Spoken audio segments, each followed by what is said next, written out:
We're playing at 1080p at the high settings. There's no RT, it's just it is just too much for this card. What I didn't expect, however, was Insomniac going back and updating each and every one of their PS5 titles to support the new PS5 Pro. But that's what they've done. There's another interesting thing here. The high setting adds a screen space GI component that is rather subtle. Essentially, this means that light reflecting off of different surfaces can somewhat color the surroundings. So here's the thing that really cooked my brain today. I watched that video and man, the fact that you didn't run any proper settings with ray tracing, wild. Like actually wild. You're flexing this whole I don't like fake frames thing while running a setup that's literally built on fake resolution upscaling. Meanwhile, the base PS5, the 4-year-old machine with a laptop GPU, is running Spider-Man with ray tracing at 1440p upscaled to 4K at 60 frames. Real 60 frames. No frame gen wizardry, no DLSS 4 sorcery, no trust me bro smoothing filters, just raw console optimization. Yeah, this is disappointing because the narrative people keep pushing about mid-range PCs absolutely slapping consoles is just not matching reality when we're talking about actual PlayStation IPs. Like actual games that matter here. And here's my conclusion after digging through benchmarks, YouTube tests, Reddit threads, and every tech breakdown I could find. Yeah, PC can be fun. Yeah, tweaking stuff is fun. Yeah, there are moments where you can crank some setting, see a number go up, and feel like Tony Stark for 5 seconds. But unfortunately for some, and fortunately for most, PS5 Pro absolutely steamrolls all mid-range PC gaming rigs. It's not even close. I did a stupid amount of research these last few days. And yes, you can lower your settings, drop the resolution to potato mode, turn on frame generation, and maybe get your fancy 150 to 200 frames per second on a mid-range RTX 4070 or 5060 system. Sure, congratulations. But the moment you step into PS5 territory, native visuals, locked frame times, ray tracing at console settings that PC in the same price range simply cannot touch without Frankensteining your entire image. Spider-Man 2 runs better on a base PS5 than it does on most mid-range or low-end PCs around that $1,000 price point. Against the PS5 Pro, it's not even a conversation. The PS5 Pro just drops the mic. We're playing at 1080p at the high settings. There's no RT, it's just it is just too much for this card. What I didn't expect, however, was Insomniac going back and updating each and every one of their PS5 titles to support the new PS5 Pro. But that's what they've done. There's another interesting thing here. Sure, 5080, 4090, 5090. Yeah, those things vaporize any console. But those are not normal gaming rigs. Those are luxury supercomputers with RGB diarrhea. Those are 4-5 times the cost of a PS5 Pro. You're not in the same league anymore. Compare apples to apples. PS5 Pro versus 4070, 4060 Ti, 5060, 5070. Pure raster, plug and play, first-party optimization, PS5 Pro wins every time. Just normal shadows have tons of noise in them. There appears to be like noise also in the background of a lot of these images that you sent me here, like in the depth of field of what possibly could be ray traced ambient occlusion working. And it just didn't look very, like usually when you play a game the first time maxed out, that's the best way to play it immediately, and you don't expect immediate visual compromises that you should then have to go into your settings to turn things down that make the game look better. It's not hitting 200 frames per second, but it's giving you the best bang for the buck that actually feels high-end. Yes, PC gives you things consoles don't. Path tracing in Cyberpunk 2077? Cool. Unlocked FPS in RDR2? Sweet. But guess what? Those are statistically tiny use cases. If those two games are your entire personality, get a PC.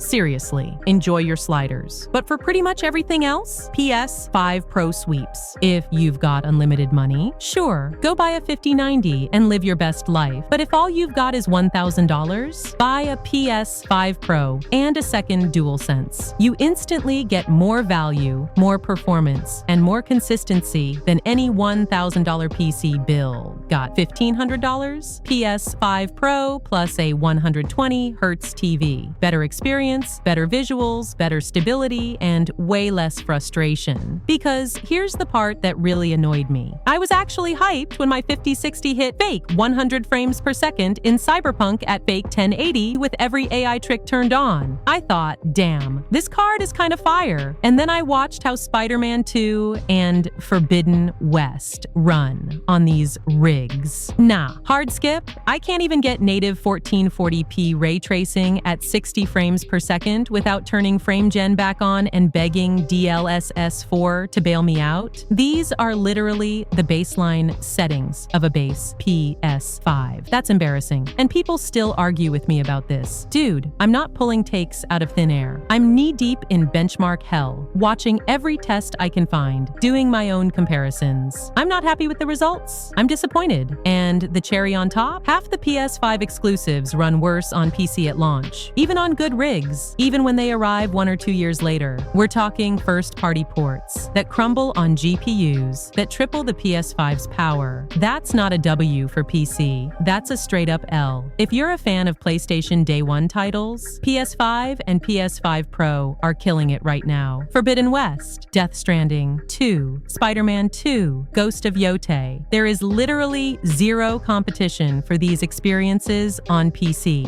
Zero. Nada. Even Assassin's Creed Shadows runs better on the Pro. I haven't even bothered to test it on my rig yet because I already know what will happen. Hours of tweaking, hours of settings balancing, hours of compromises. Meanwhile, console players just press the power button and play. PC gamers have no idea what kind of luxury that is. That's the other thing I should mention. Those 3 modes I listed, all of them have ray tracing. You can't turn ray tracing off in this game because, to quote Insomniac, there's no need to. Insomniac found a way to make a game look this good, run this well, stream assets this quickly, and get it to a rock-solid 60 FPS with ray tracing enabled. I feel it is necessary for the government to step in and begin regulating Insomniac because clearly these people are dangerous. It's stuttering a lot because it runs out of VRAM. With this GPU, it only has 16 gigs after all. Okay, that's really intensive, guys. I mean, once again, that's to be expected, dropping into the 30s. That's to be expected coming from the 5090 video where I was seeing it drop down into the 60s sometime. I'm not sure if it dropped down to the 50s, but it was getting 60 to 70 FPS using 4K native resolution and ray tracing enabled, max settings. So yeah, I mean, maybe it's underwhelming for some people, maybe it isn't for others. Like, ray tracing is extremely intensive tech, of course. Next up, ray traced reflections in interiors. There's now a high option, which essentially renders all reflections at full resolution rather than half, matching the current main scene rendering resolution. This means that both the reflections themselves show more detail, along with the interior spaces. Look here, you can see jagged edges and a softness to the interior space when using the medium setting that is erased when switching to high. Remember, these interior spaces use a clever trick which lends the buildings the impression of actual depth behind the glass. Insomniac has been busy, but what I love about this studio is how they're constantly looking to push their technology while supporting new features. After all, Insomniac was one of the first to embrace 40 frames per second output for 120Hz screens, as well as one of the first to go all in on ray tracing on consoles. We're playing at 1080p at the high settings. There's no RT. It's just it is just too much for this card. What I didn't expect, however, was Insomniac going back and updating each and every one of their PS5 titles to support the new PS5 Pro. But that's what they've done. There's another interesting thing here. The high setting adds a screen space GI component that is rather subtle. Essentially, this means that light reflecting off of different surfaces can somewhat color the surroundings. Like in this scene, we get a slight orange glow from the sunlight reflecting off the brick building. Just normal shadows have tons of noise in them. There appears to be like noise also in the background of a lot of these images that you sent me here, like in the depth of field of what possibly could be ray traced ambient occlusion working. And it just didn't look very, like usually when you play a game the first time maxed out, that's the best way to play it immediately. And you don't expect immediate visual compromises that you should then have to go into your settings to turn things down that make the game look better, right? That's usually not. I say that because Spider-Man 2 offers 3 different graphical settings. There's your 4K high fidelity mode at 30 FPS, there's a 4K performance mode targeting 60 FPS, and wedged in between the two of those is a cheeky 4K performance mode targeting 40 FPS. If you're wondering what the deal with that 40 FPS mode is, it's really designed for anyone rocking HDMI 2.1 and a 120Hz screen. The target frame rate with that combination of hardware produces an exceptionally smooth experience. 10 extra frames doesn't sound like a lot, but when combined with the right screen setup, it really is a bit of a game changer. Having said that, I played at 60 FPS because the game already looked fantastic, and if I can get an extra 20 frames a second, then I'm gonna do that. Insomniac's already good temporal injection solution has been replaced with the new PSSR. The internal resolution metrics are certainly comparable. Performance mode is around 1440p for instance, but thanks to PSSR, more detail is resolved, which you can see here on this side. The text becomes legible on the Pro, whereas it's rather blurry in the original system. So that doesn't look good. It basically looks visually not correct on the highest settings for some reason. And then you showed me also the performance of just kind of moving around the game world. And I was pretty concerned about the frame times. And what was that like for you playing though? It just didn't feel right, to be honest. That's my sort of general take on it. It just felt a bit weird. And yeah, basically, the way our new tools work is that we don't have an overlay active when we're actually capturing data. That's the way an NVIDIA frame view works. Ray traced reflections in interiors. There's now a high option, which essentially renders all reflections at full resolution rather than half, matching the current main scene rendering resolution. This means that both the reflections themselves show more detail along with the interior spaces. Look here, you can see jagged edges and a softness to the interior space when using the medium setting that is erased when switching to high.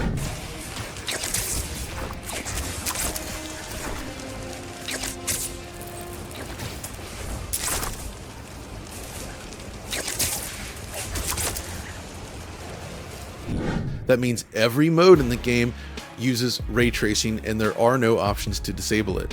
I feel it's a positive step forward though, as it allows the team to embrace certain decisions around the presentation without worrying about fallbacks. I mean, maybe it's underwhelming for some people, maybe it isn't for others. Like, ray tracing is extremely intensive tech, of course. Just a few years ago with the beastly 30 series that everyone loved, well, they couldn't really do ray tracing all that well. Of course, you needed Needless to say, thanks to ray traced reflections, puddles are no longer an issue mode. So quality mode can be enjoyed at a solid 30 frames per second or a solid 40 frames per second. Both use dynamic resolution scaling ranging from 1440p all the way up to 4K. Insomniac's temporal injection then is used to handle anti-aliasing, and it does a great job. Performance mode then is designed to target 60 frames per second, and I found that it is reasonably stable as well. This one, however, tops out at a maximum resolution of 1440p, but it can drop as low as 1008p. One benefit of this is, if you're using a 1440p monitor with your PS5, the game will natively output a proper 1440p image, including the HUD. There's more, however. Insomniac offers 3 VRR modes: off, smooth, and uncapped, and this is an awesome feature.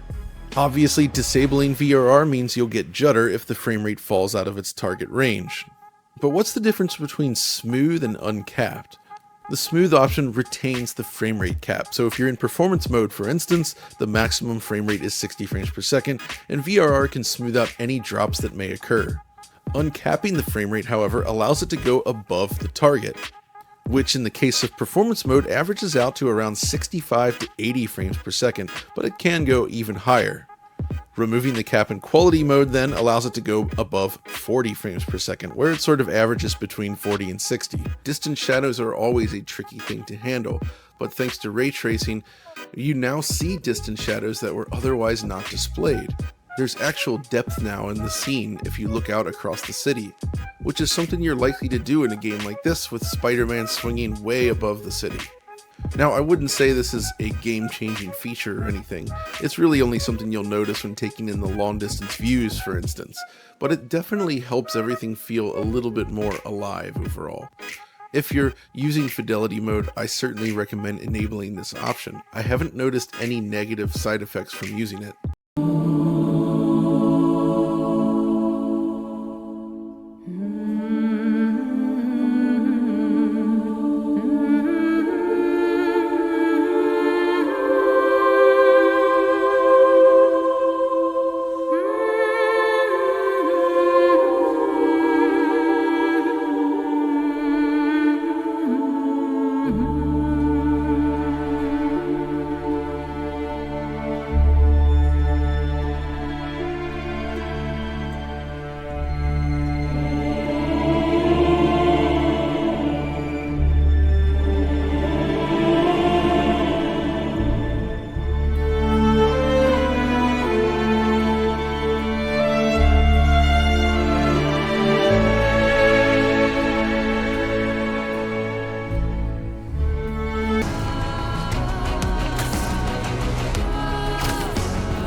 But yeah, the PlayStation scam is a lot worse than I actually thought of.